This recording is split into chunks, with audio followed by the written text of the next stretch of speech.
ఎలాంటి నిబంధనలు లేకుండా ఇందిరమ ఇండ్లను మంజూరు చేయాలని ఎమ్మెల్యే సునీత లక్ష్మారెడ్డి అన్నారు. ఎమ్మెల్యే క్యాంపు కార్యాలయంలో నర్సాపూర్ మండలానికి ఎమ్మెల్యే కోట కింద 50 ఇండ్లు మంజూరు సందర్భంగా లబ్ధిదారులకు ఎమ్మెల్యే చేతుల మీదుగా మంజూరు పత్రాలు అందజేశారు.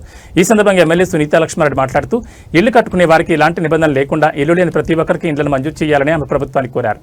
ఈ కార్యక్రమంలో పలువురు అధికారులు, ఆయా గ్రామాల సర్పంచులు, నాయకులు, కార్యకర్తలు, లబ్ధిదారులు పాల్గొన్నారు.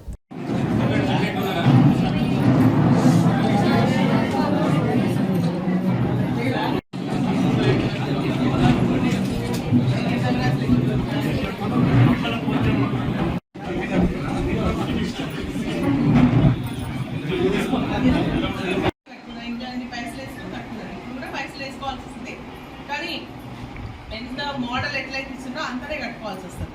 మరి ఇప్పుడు మేము కింద కట్టుకున్నాం కదా, మరి పైన కూడా స్లాబ్ వేసుకున్నాం కదా, మీరు పైన స్లాబ్ వేస్తే మీకు పైసలు మీరు అదేవిధంగా కింద ఇల్లు బేస్మెంట్ ఫస్ట్ వస్తారు. మీకు ఇప్పుడు పత్రాలు ఇస్తాం కదా, మన ఏ ఇల్లు వస్తారు, వచ్చిన తర్వాత సెక్రటరీలు ఉంటారు, వాళ్ళకి ముగ్గు వస్తారు. ఫస్ట్ వచ్చి స్థలం ఫోటో తీసుకుంటారు, అది క్యాప్చర్ అవుతుంది. తర్వాత మళ్ళీ ముగ్గు వస్తారు. బేస్మెంట్ కట్టినాక 1 లక్ష వస్తుంది, గోడలు ఎక్కినాక 1 లక్ష వస్తుంది, స్లాబ్ వేసుకున్నాక 2 లక్షలు వస్తే మొత్తం ఇల్లంతా కంప్లీట్ చేసుకున్నాక అంటే కరెంటు, మళ్ళీ నల్లాలు, తర్వాత మన ఫ్లోరింగ్ ఇవన్నీ వేసుకున్న తర్వాత మొత్తం కంప్లీట్ అయ్యి బాత్రూమ్ కట్టుకున్నాక మళ్ళీ 1 లక్ష అంటే 5 లక్షల రూపాయలు అట్లా ఇస్తున్నారు. ఎక్కువ కట్టుకుంటా అంటే మనకు బిల్స్ వస్తాయి. గ్రామాల్లో కొన్ని కమిటీలు వేసింది. ఆ కమిటీలు ఊళ్ళలో తిరగకుండా ఎవరైతే ప్రజాపాలన దరఖాస్తు పెట్టుకున్న వాళ్ళకి మాత్రమే ఇస్తున్నారు. ఇప్పుడు ఇల్లు ఆయన వచ్చిపోయింది. ఇప్పుడు రవి చిన్న ప్రజాపాలన దరఖాస్తు పెట్టుకోలేదనుకో ఆయనకు అర్హత ఉందా ఇచ్చేటువంటి పరిస్థితి లేకుండా పోతుంది. ప్రతిదీ ప్రజాపాలన అంటున్నారు కాబట్టి ప్రజాపాలన దరఖాస్తు చేస్తున్నటువంటి దరఖాస్తులన్నీ కూడా ఎంపీటీ గారి ఆధ్వర్యంలో సెక్రటరీలందరూ కూడా ఇల్లులో తిరగకుండా వాళ్ళకి ఇల్లు ఉందా లేదా, గుడిసె ఉందా, స్థలం ఉందా అని చెప్పేసి రాసి దాన్ని 3 కేటగిరీలా చేయడం జరిగింది. ఒకటి L1 అంటే పూర్తిగా ఇల్లు లేని గుడిసెలు ఉన్నటువంటి వాళ్ళు. రెండవది ఇల్లు ఎలిజిబిలిటీ ఉంది అంటే అర్హత ఉంది కానీ ఇంటి స్థలం లేదు, వాళ్ళకి స్థలం లేక ఇల్లు కట్టుకోలేని పరిస్థితి వాళ్ళది.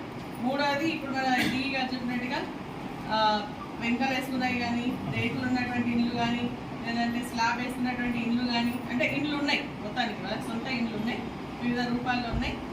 అటువంటి వాటిలో మళ్ళీ ఇంకేదంటే కారు ఉందనుకో కట్టి ఇల్లు ఇయ్యరు, అదేవిధంగా ట్రాక్టర్ ఉందనుకో అది ఇస్తలేదు. ఇట్లా దాన్ని L3 కింద పెట్టింది. అందుకనే అర్హత ఉన్నటువంటి వాళ్ళు ఒకటేంటంటే L1 అటువంటి వాళ్ళని ఏది ఈరోజు మనం ఇవ్వడం జరుగుతుంది. పాపం చాలా మంది ఇంకా అర్హత ఉండి మాకు కావాలని అడిగినా కూడా వాళ్ళు దరఖాస్తు చేసుకోలేదు కాబట్టి ఇవ్వలేకపోతున్నా, దరఖాస్తు చేసుకున్నా వాళ్ళు L1లోకి వస్తలేదు కాబట్టి ఇవ్వలేని పరిస్థితి వస్తుంది. ప్రభుత్వాన్ని మేము కూడా డిమాండ్ చేస్తూ ఉన్నాం ఏంటంటే ఇవన్నీ తీసేయండి. ఎవరైతే ఇల్లు కట్టుకుంటా అంటున్నారు 5 లక్షలు ఇస్తే వాళ్ళు ఎట్లన్నా కట్టుకుని అట్లా వేసుకుంటే అయిపోతుంది అని చెప్పేసి మనం కూడా అడుగుతుంది. ఎందుకంటే చాలా మంది ఇప్పుడు ఇచ్చినటువంటి ఇల్లు ఎట్లుందంటే కండిషన్ 400 స్క్వేర్ ఫీట్ ఇంకా 600 స్క్వేర్ ఫీట్ ఎంత అయితే ఇస్తుందో అంతనే కట్టుకోవాలి. గతంలో ఎట్లున్నాయంటే మీకు ఎంతైతే పైసలు ఉంటే అంత ఇస్తే